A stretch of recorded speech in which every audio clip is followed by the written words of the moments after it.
কি ডিল করে।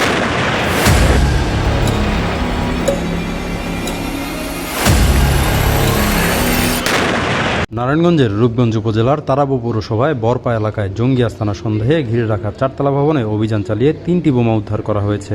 এর আগে সকাল থেকেই ওই বাড়িটি ঘিরে রাখে পুলিশের অ্যান্টি টেরোরিজম ইউনিট। মঙ্গলবার বিকেলে পুলিশের অ্যান্টি টেরোরিজম ইউনিটের পুলিশ সুপার সানোয়ার হোসেন গণমাধ্যমকে বিষয়টি নিশ্চিত করেন। তিনি জানান, তৃতীয় তলার একটি ফ্ল্যাটে অভিযান চালিয়ে কাউকে পাওয়া যায়নি, তবে ওই ফ্ল্যাটটি থেকে শক্তিশালী 3টি বোমা উদ্ধার করা হয়েছে। বোমাগুলো নিষ্ক্রিয় করার প্রস্তুতি নেওয়া হচ্ছে।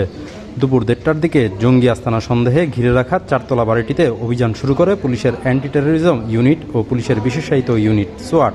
এটিইউ সূত্র মতে কক্সবাজার থেকে গেল সোমবার এক নারী জঙ্গিকে আটক করা হয়। তার দেওয়া তথ্যের ভিত্তিতে নারায়ণগঞ্জের ওই বাড়িতে সন্ধান পাওয়া যায়। এরপর মঙ্গলবার সকালে সৌদি প্রবাসী জাকির হোসেনের মালিকানাধীন চারতলা বাড়িটি ঘিরে ফেলা হয়। অভিযানের নেতৃত্ব দিয়েছেন এটিইউর পুলিশ সুপার সানোয়ার হোসেন।